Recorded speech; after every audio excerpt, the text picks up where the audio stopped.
Excited to have Melissa Graham joining us remotely.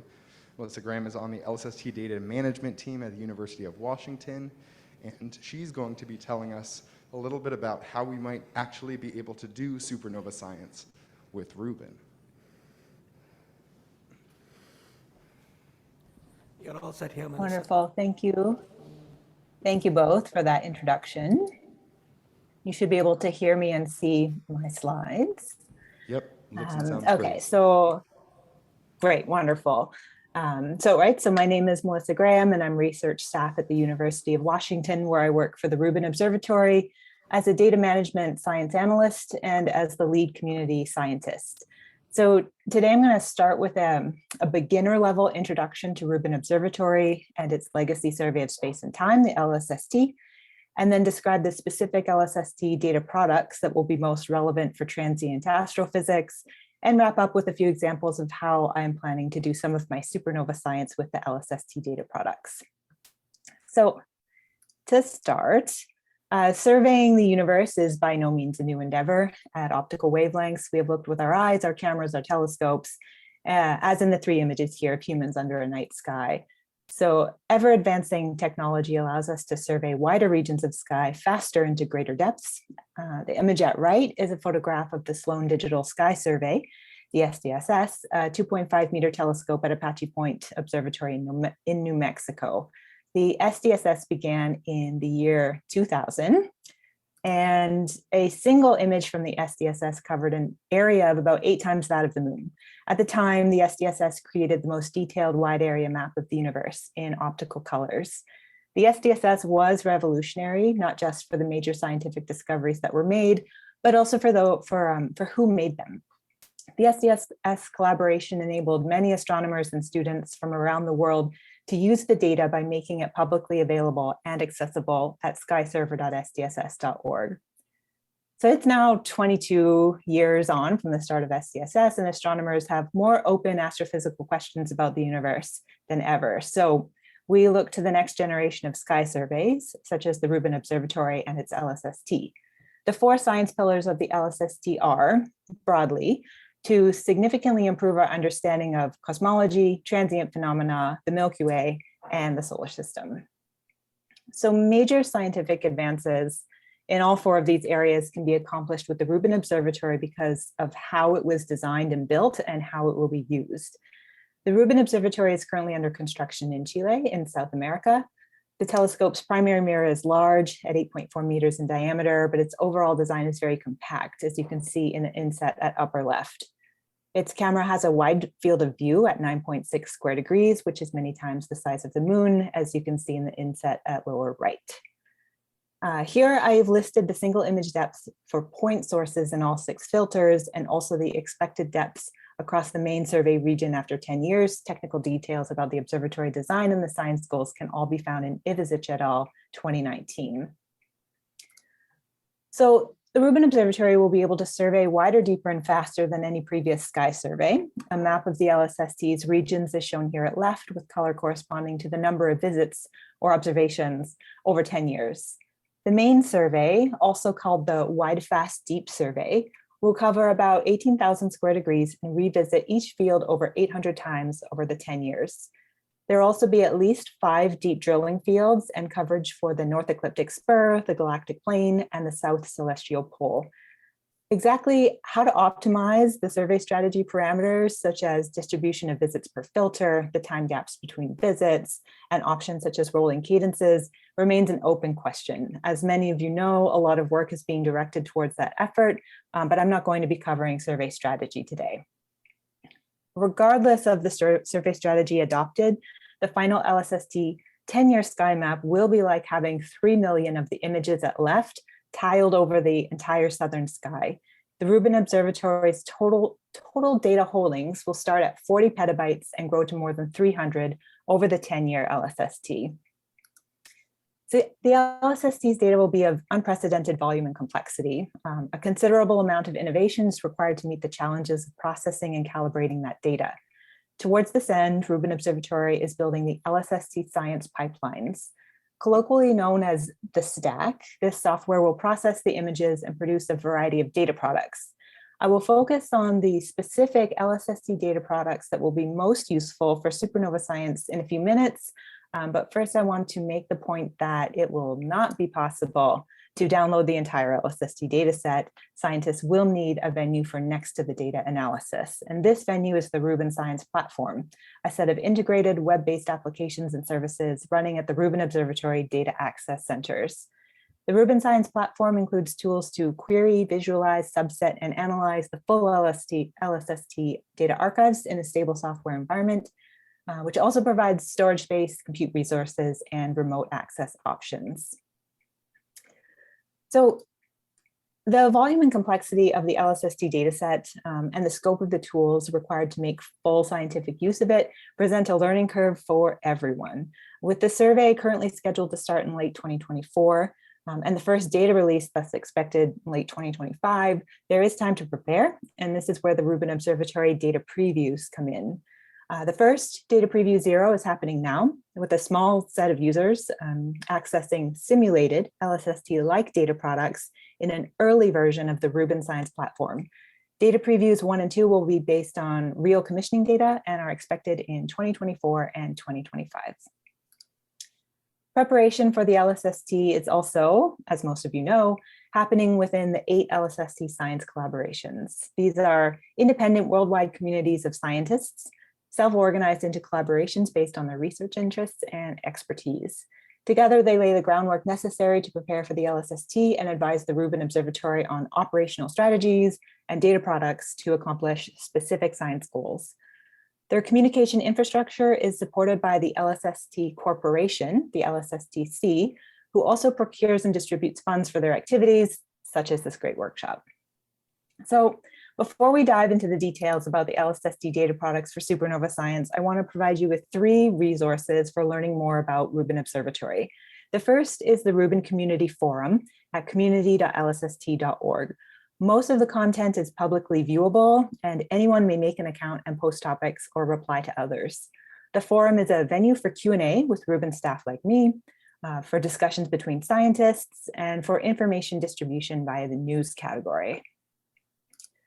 The For Scientists website at lsst.org/scientists contains links to more information to help you understand the planned data products, as marked with the orange arrow, and the science collaborations, the forum, and data preview 0 in the left sidebar, as marked with the teal arrows. If you scroll down on this page, you will find a way to subscribe to the science mailing list. And finally, virtual registration for the annual Rubin Project and Community Workshop is free and open now. The workshop is in less than 2 weeks, August 8th to 12th, and all of the plenaries and most of the community science sessions will be virtually accessible. There will also be a Slack space for the workshop and an opportunity for virtual contributions. All right, so most of that was a very general introduction to Reuben Observatory and the LSST, and now I want to get more specific to the topic of the BOOM workshop and talk about the data products that are most applicable to science with explosive transients. So first, I want to draw your attention to the link in the upper right corner of this slide to the LSSD data products definitions document, the DPDD, which is available at ls.sd/dpdd. Most of what I'm about to say is taken straight from the DPDD, and it is currently the authoritative document on the future LSST data products. So when I say data products for transients, I primarily mean the data products that result from difference image analysis, or DIA. This process includes the subtraction of a template from a new image to create a difference image, and then running source detection and characterization algorithms on the difference image.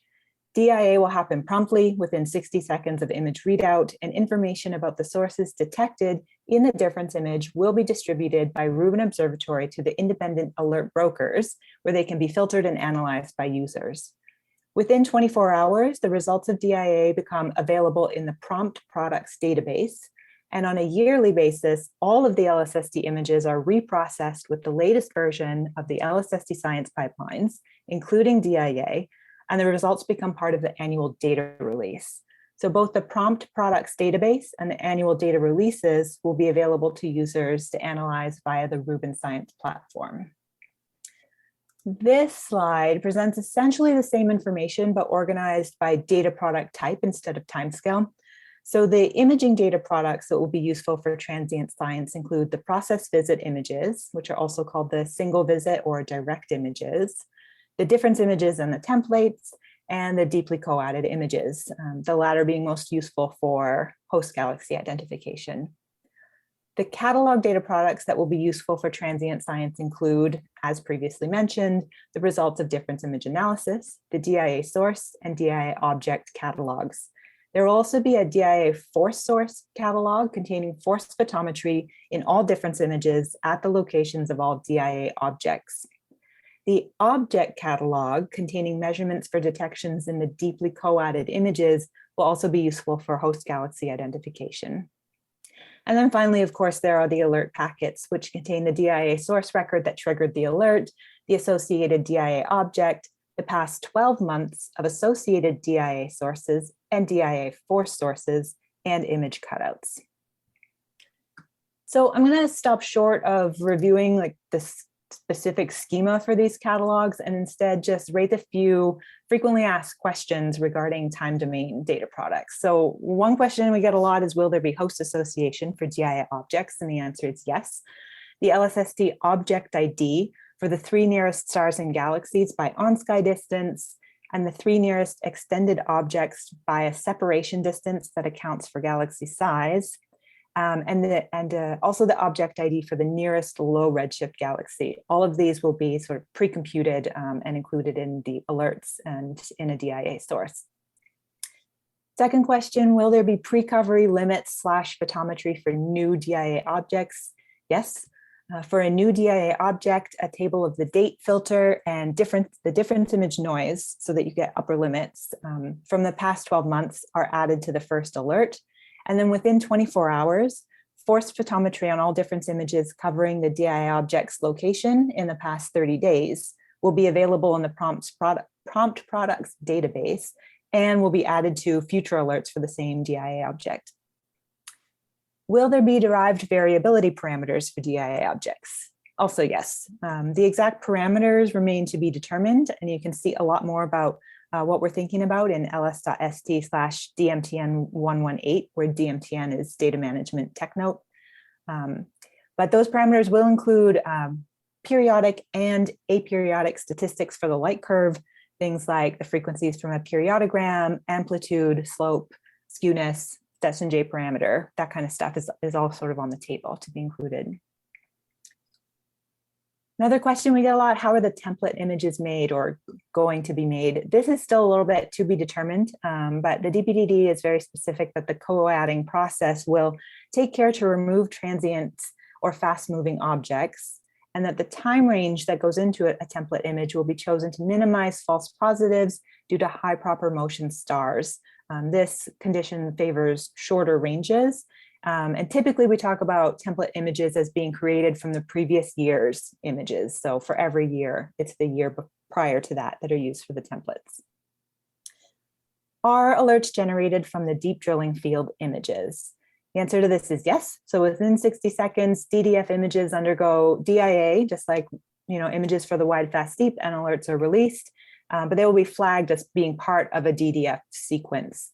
And then also within 24 hours, the results from that processing will be updated and entered into the DIA source and DIA object catalogs in the prompt products database.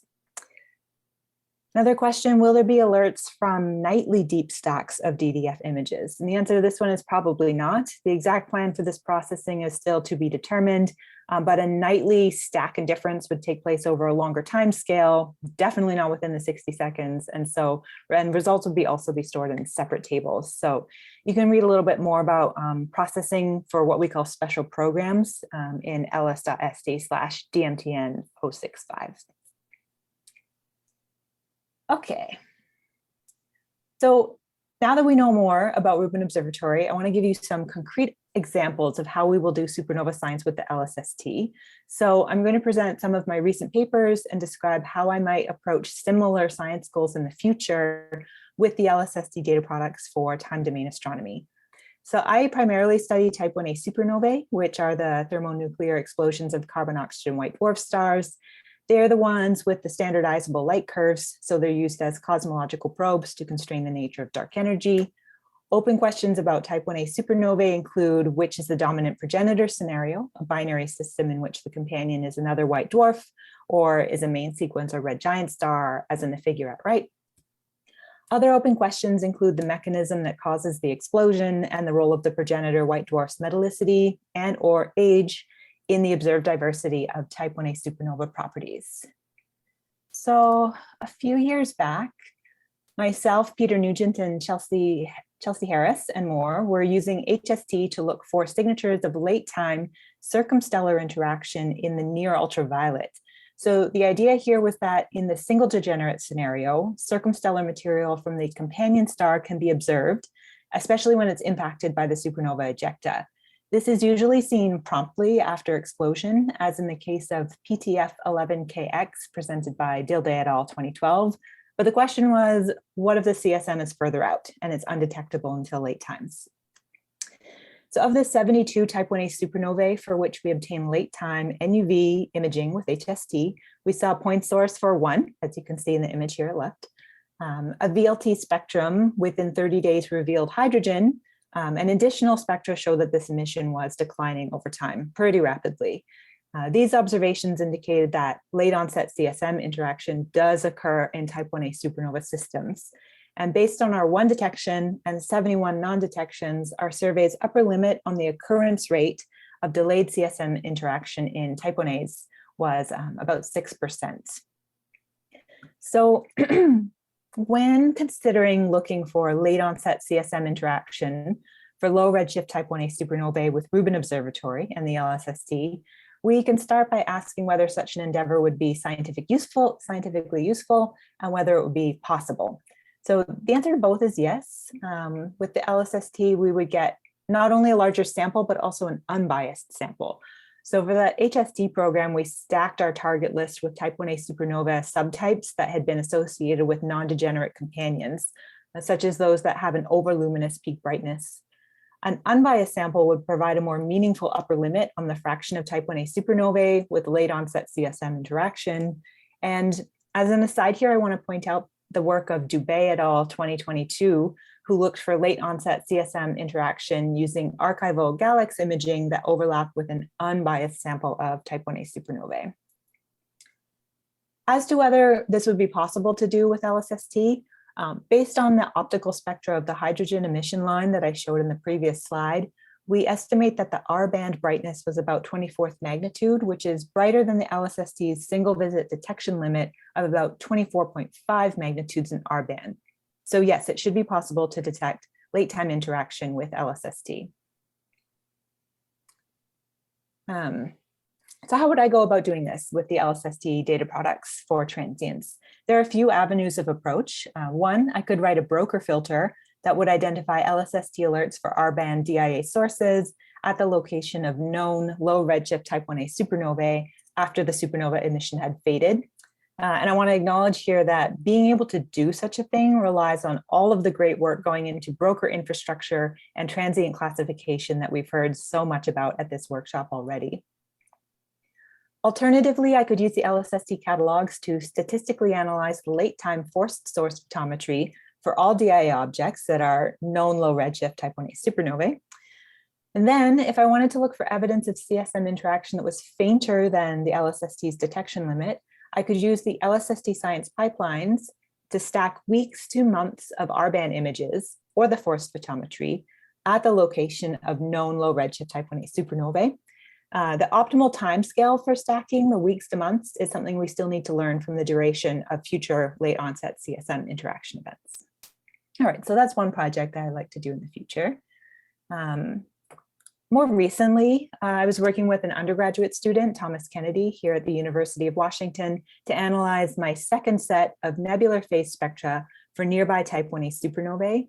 The spectra come from Gemini Observatory, and Reuben Observatory won't help us to get the spectra, of course, but it will help in identifying which type 1a supernovae should be observed in the nebular phase.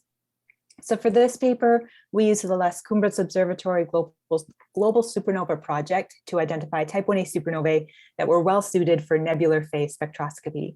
For example, they were at low redshifts, they had a large host offset, and they had a well-sampled light curve over the first 30 days to ensure that parameters like peak brightness and decline rate could be measured.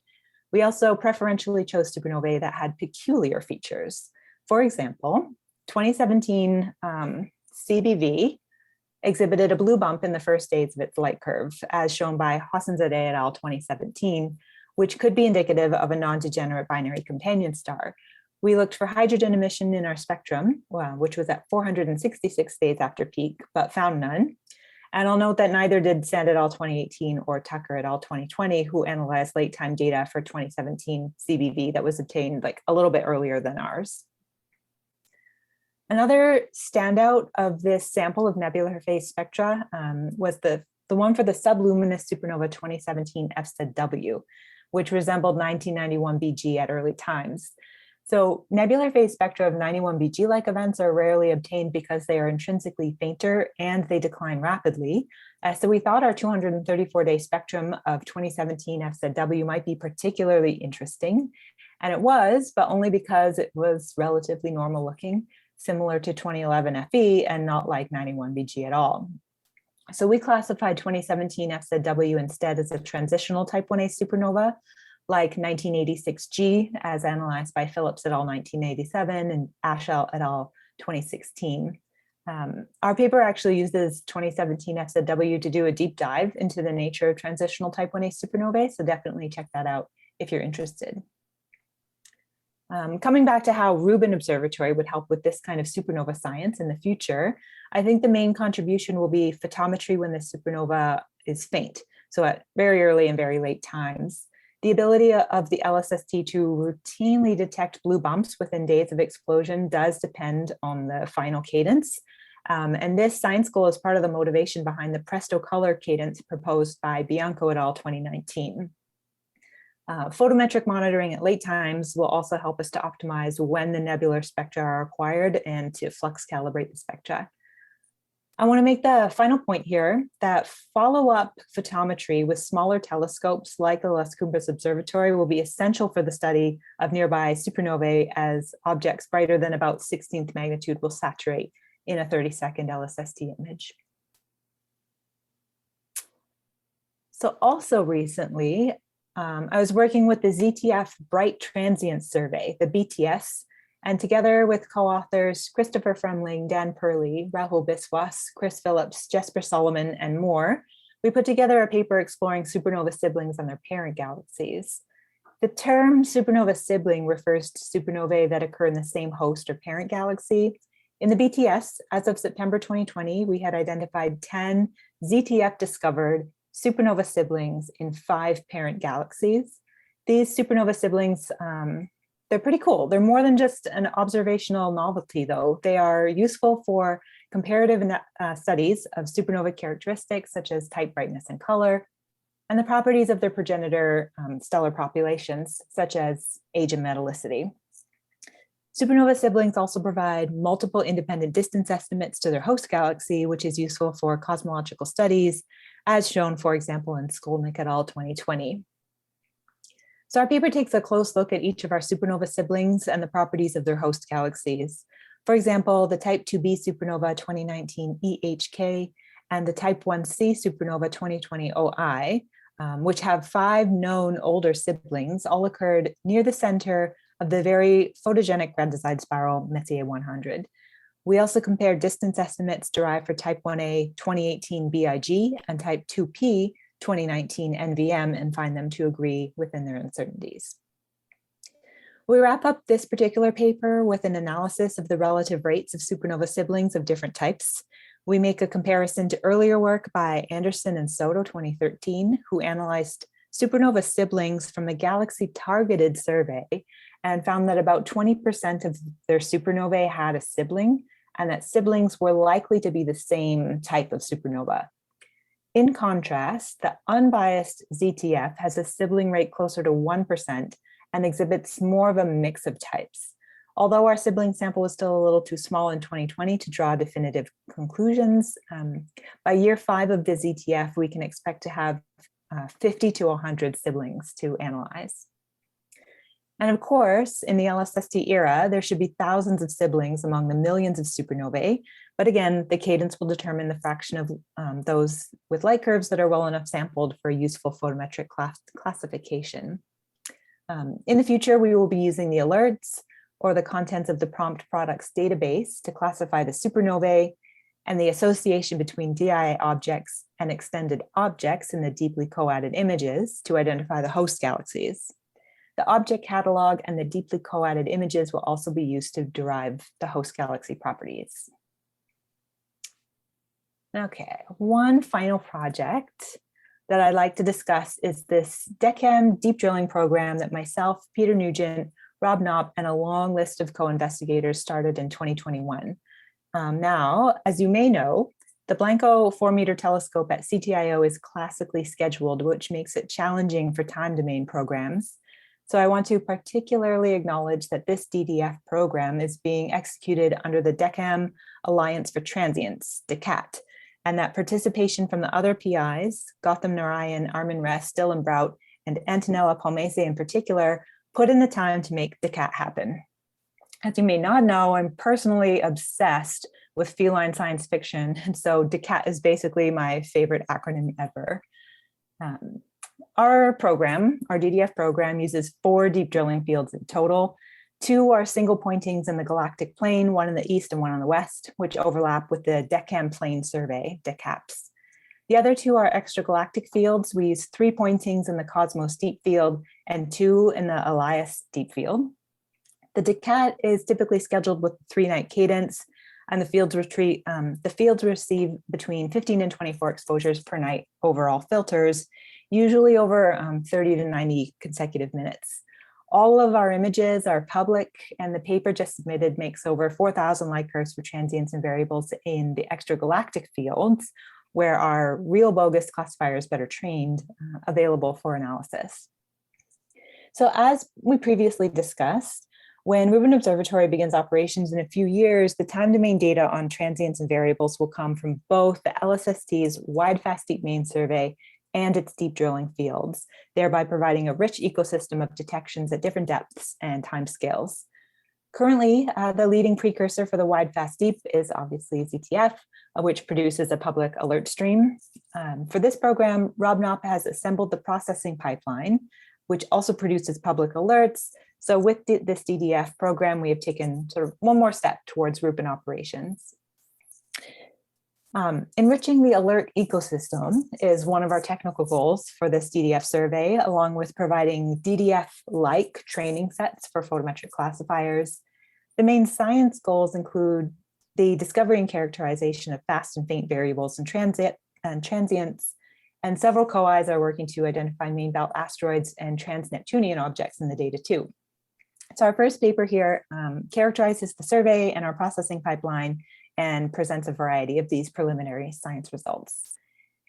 In the future, the Lsst deep drilling data products will include alerts from images obtained as part of the deep drilling sequence, like we talked about before, plus the nightly stacks and the results of difference image analysis with those stacks, and then also the very deeply co-added images for the deep fields at that result. So since it will be the same set of Lsst science pipelines applied to the deep drilling fields as the wide fast deep, the data products will have the same formats and all the tables will be joinable despite being stored separately for wide fast deep and DDF.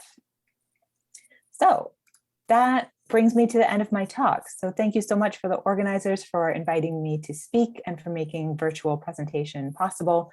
I'm happy to take questions now or to be contacted at a later time.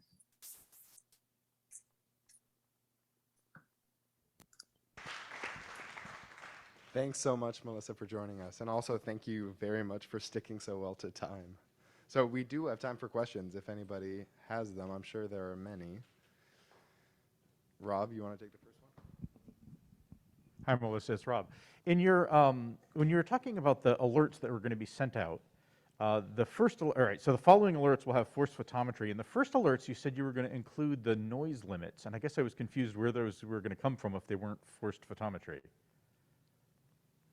Yeah, they're for the full image, not like the particular location. I understand. Yeah, so okay, that's thanks. why they can get them so fast. Yeah. Rick, you want to unmute and ask your question? Sure.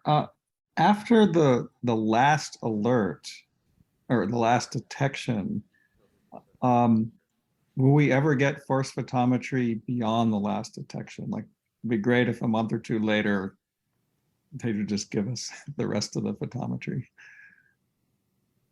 Yeah, that force photometry does continue to happen. So, and it continues to happen in that prompt time scale. So within 24 hours, when the prompt products database is updated with the detections, it also gets updated with the force photometry at the locations of all known past detections and difference images. So as soon as something of yours fades, like below detectability, which is signal to noise ratio of 5, within a day, you should be able to go to the prompt products database and get the force photometry of any like recent observations. Okay, Does that answer? good. Great. Yeah. I was worried about that. Okay. Next question goes to Gautam. So Melissa, as you had mentioned that you were going to have features in these alerts, and I've seen the DMTN on that, but as you know, we're running this Elastic project that you'll hear about tomorrow from Alex Galliano, and we still have lots of questions about what those features are and how they'll actually be computed, especially if you only have the initial alert. How do you actually compute something like Stetson J?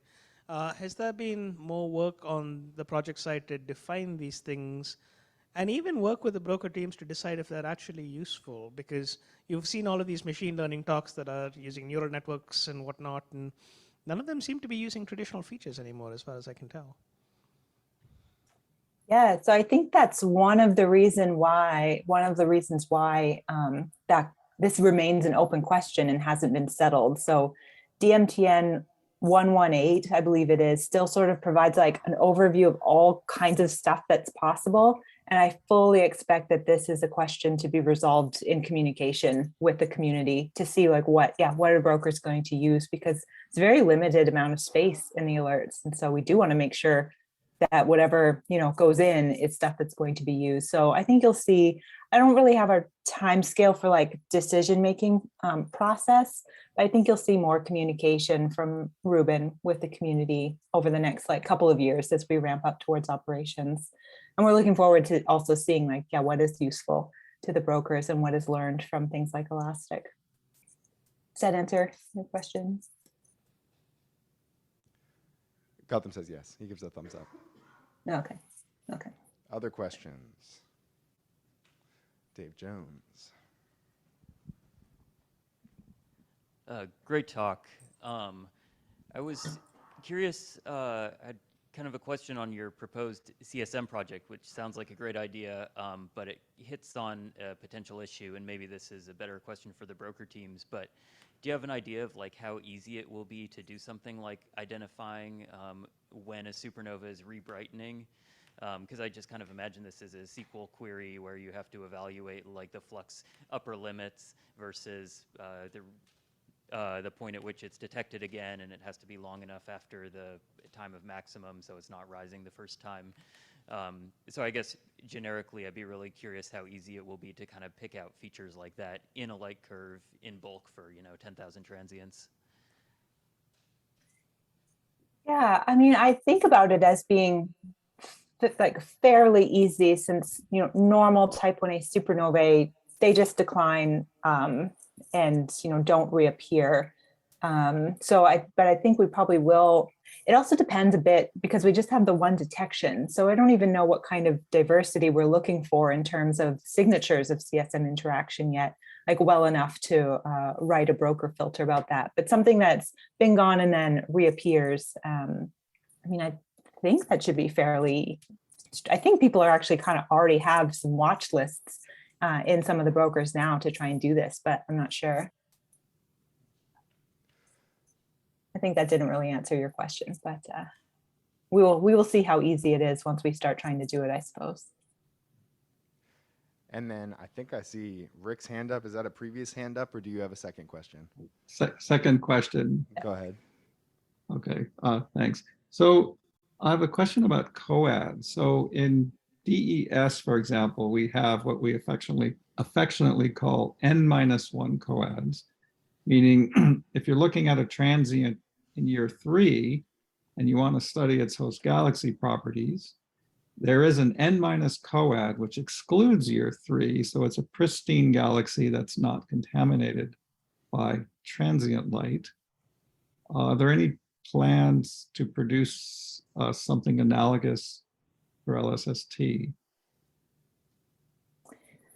Yes, I think in that case, you could use the templates because like for the data release, there should be template images that are mostly just from a single year. But that might not be, that won't necessarily be like the deepest transient free image that you could make. So instead you might want to stack like years 1, 2, 6, and 7 or something like that, depending on like how long your transient was.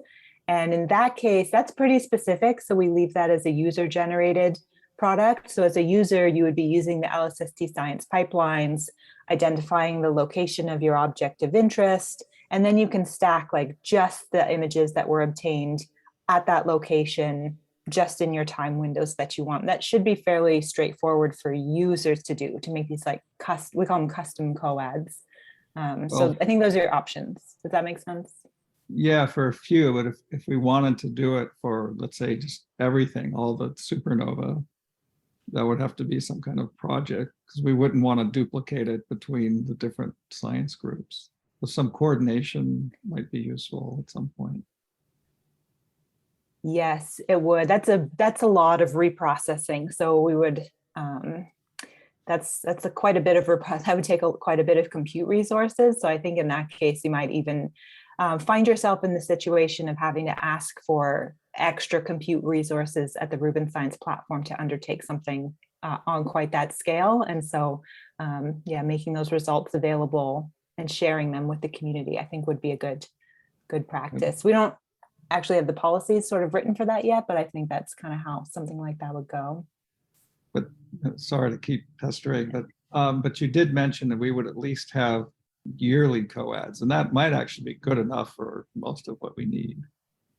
Yearly depth is pretty darn good. Yeah, I'm pretty sure that should be available because that's the template image, and those have to exist anyway. So it's just in the case of where you want to make the deepest possible template free. Now you're looking at reprocessing. Yeah. All right, thank you. Okay, I think that's all the time we have. So let's thank Melissa again.